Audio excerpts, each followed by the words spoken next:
Here we go. It's our last piece, goals. So from the vision statement, the vision work that you had, we're going to begin to identify your goals, short and long term, right? Both. And the biggest challenge in creating the vision and goals is your own inner voices need to know this one thing. How am I going to do that? How am I going to fulfill that, right? A part of our reasoning minds has to know, has the need to know how. And it's going to get stuck and you're going to get stuck. You're going to be unable to continue to move on because you won't know the answers. Your mind's going to say, well, how am I going to do that? And when you say, I don't know, then you're going to want to stop. Question is, the question of how am I going to do that is a showstopper for a lot of people. It keeps them from moving forward. But remember, you didn't know how to ride a bike, right? But it didn't stop you then. We need to carry that same thinking forward to this day and beyond. Because here's what happens. Here's what happens. If this part of your reasoning mind isn't satisfied with an answer, it begins the rejection of the idea process. It begins, it has a whole process to reject the idea, and it begins that process, and it begins to reason why you can't do it, why you shouldn't do it, or why it won't work. And it's pretty devious. It accepts, or it goes back into your past, right? It looks at all your past results, past failures, past comments that people have said to you, and it starts to run all those programs into your awareness, right? Pretty powerful.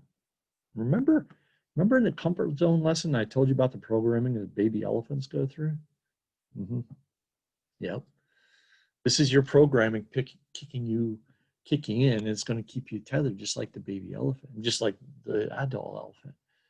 These programs that run through your awareness are queued up by your subconscious as an attempt to keep you right where you're at in your comfort zone. Again, it's so evil.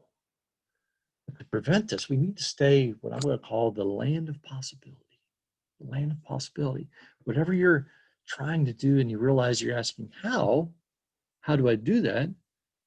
Remind yourself to stay in the land of possibility. You don't need to know all the answers. You don't need to know how to get started. You don't need to know all the answers to take the first step. Remember, is it possible? Yes, it is possible. So learn along the way. Take that first step. So imagine you have a purpose and vision. Now you begin to focus on goals, right? Your goals will come from your vision, sometimes directly from it, and sometimes as a way of living your vision. These goals, they'll be a benchmark. They'll kind of help to track your progress, and they'll cause you to grow into the person who is living your purpose and vision. That's what the goal, that's the whole purpose of the goal, is to help you to live your purpose and vision. And some of the goals, they'll be short term, right? Some will be maybe a day. Some will be longer, maybe a week, a month, or maybe even longer than that. But here's a suggestion for you. A lot of people struggle with goal achievement. Yeah.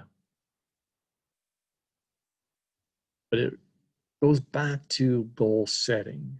They make the goal too hard to actually achieve. So if you struggle with achieving goals in the past, set very short-term goals to start, so you can prove to yourself that you can do it. I know you can, but you have to prove it to yourself. Teach yourself like you did when learning how to ride a bike. Teach yourself. It's that learning model that I talked about. Goals that you can accomplish in a day, they'll help you to gain confidence in your ability to keep your word and commitment to yourself.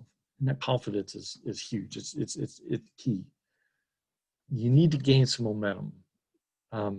If you want to, for example, if you want to improve your fitness, have a daily goal of walking for 10 minutes per day. 10 minutes, right? That's not that much. You can walk around the house for 10 minutes. Even if the weather's bad, you can walk around the house. It might seem weird, but hey, it's all about setting a goal and achieving it. Set a goal that's small and very attainable, because each small win builds on the last. And you begin to create that winning learning model in your mind, which is very important. You're going to need that to move towards your purpose and your vision. Again, that's the purpose of goals. So as a close here, when it comes to goals, think in terms of possibilities. Think of the end result in terms of present possibility. Possibility of goal must be seen so clearly that it becomes real to you. I can do this, right? It gives you feelings that almost like the goal is already achieved, right? If you say, I'm going to walk 5 minutes today, you already know you can do it. That's what I'm talking about. You know you can do it, so do it. If you say, I'm going to walk for 24 hours a day, that's too much, right? But we want to set ourselves up for success. Set it up so you can feel it, you can hear it, you can live it in present tense, even though you haven't achieved it yet. Okay? So, your reflection question. When it comes to your purpose and vision, write down some thoughts that come to your mind in regard to the goals that you want to achieve. Now, what you've written down so far with your purpose and vision, there's more work to do, and you have some steps to accomplish here. That concludes this. What I've provided you concludes the actual lesson on purpose, vision, and goals. And I'm going to invite you to revisit each section if needed. Listen to the recording, right? Think into the reflection question again. When you're ready, move to the end of the workbook, and that's where you're going to find the steps to actually create your purpose, vision, and goals. Okay. Now, before I'll do a quick review of those, but just so you know, the next session is You Are Perfect. You are perfect. Okay. I know you're perfect. All right. So some steps. I give you, they're kind of long steps. I give you some examples how to create a purpose statement, what it might look like. I've given you steps on how to create a vision, what that might look like, and some goals, right? I didn't give you examples of goals, but you got it. You got it. Okay. Purpose, vision, goals. And the big thing is, if you have questions, reach out. Reach out. I'm your friend. I'm your partner in all this. Remember that? Remember that. You're not alone. You can trust me. I will get back to you if you have a question. I'm your friend and your partner in this journey. And you know what? I've got full faith in you. 100. Absolute %. See you in the next lesson.